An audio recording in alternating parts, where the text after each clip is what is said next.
The great Joe Thomas, everyone, joining us from Wisconsin. Let's get to the football. I will see you in a couple of weeks in Cleveland when the Browns head down yet another path towards greatness, and we'll figure out the quarterback eventually. We'll get to that later. Let's just talk the other quarterback down the street, like 2.5 hours away in Pittsburgh, because the Browns do have to go there. Week 6 to face Aaron Rodgers and the Steelers, assuming it is still Aaron Rodgers.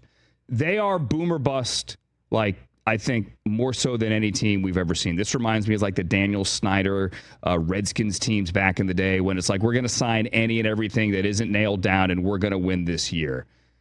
Do you think, Joe, it actually works? You know, there's not many quarterbacks that have had a bad year after coming off of an injury as they get really old, and their third or fourth teams that have really found great success. At least that's what I'm telling myself here with the Pittsburgh Steelers, obviously our big rival in Cleveland. But I think really the big question is, can they get locker room buy-in around him, right? Like, because earlier on in his career, and then even when he went to the Jets, there was a lot of hoopla, and it was easy for the veterans and the players and the team to just buy all in, think, hey, man, this was our lottery ticket. This was our missing piece. He's going to be the guy taking us to a championship. But I think that aura around him is kind of gone at this point. And so he really needs to kind of humble himself a little bit, I think, and find a way to get the rest of the locker room to buy in to what he's selling and to believe that, yes, he can be the Aaron Rodgers of old. And until he does that, really, I think they're going to be a little bit lukewarm on his presence, right? Because it's going to be disruptive. It's going to be a media circus when you bring Aaron Rodgers anywhere he's going to be. And of course, he's going to do his shows and say controversial things. And players don't really love that unless you're producing on the field. So it would really be interesting to see what he does and how he changes in little ways just to make himself maybe more available, more approachable to his teammates, and to try to get them to buy in and really believe in, you know, what he's doing on the field, that he can be the guy that can lead him to a Super Bowl. I was saying before that worst case scenario for them, that is if they're just 9-8 and they're one and done again. Because then what have you spent all this money for? Like, what have you paid DK for, and what have you paid TJ for, and what have you done the Jalen Ramsey trade for? If you're just going to get the same result. And I don't know that a lot of people, Joe, like you said, are bullish that they are going to all of a sudden, especially with, you know, the way the AFC North lines up this year. You know, this AFC North plays NFC North. I mean, it is not an easy schedule for any team in that division. If they're just 9-8 and they're one and done, then what did we do this for? And then next year, you're looking at picking 20th or 21st again, and you're not going to go find your quarterback of the future.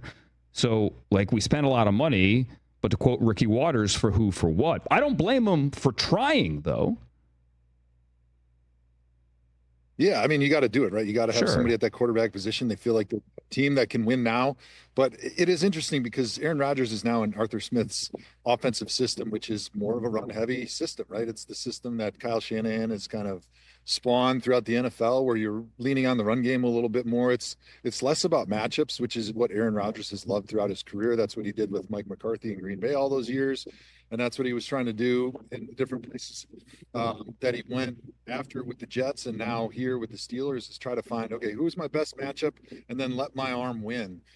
The Arthur Smith system is much more of a, hey, take the plays that are there within the flow of the game, within the system. We're going to lean on the run game. We're going to find you your shot plays.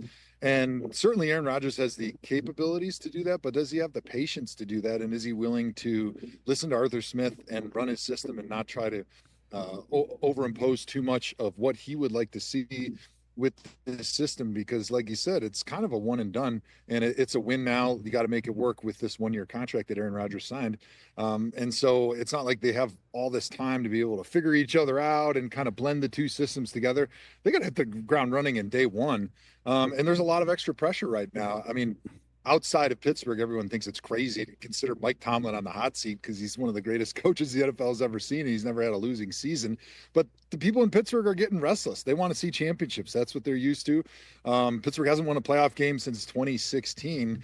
And then now you make these signings, like you mentioned, you bring it in DK Metcalf, Jalen Ramsey, Jonnu Smith, Aaron Rodgers, you re-sign TJ Watt. It's like, hey, pressure's on. Everybody in the front office thinks this is a team that can win the Super Bowl. And now it's up to the coaching staff to be able to do it. And so when you ramp up that pressure, you bring in a bunch of new faces, there's a lot of pressure for them not only throughout the whole season have success, but early on to show those dividends right away and kind of give fans and the front office a little bit of a preview of, hey, this is the trajectory we are on. We can see and convince ourselves of the path we can take to go win a championship.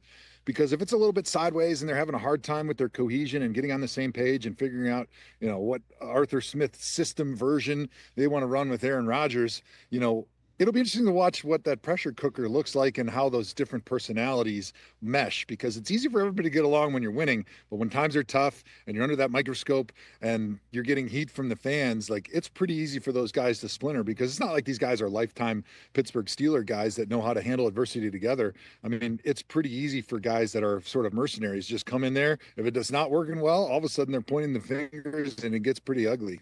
Catch the Rich Eisen Show live weekdays from 12 to 3 p.m. Eastern on Roku Sports Channel in the U.S.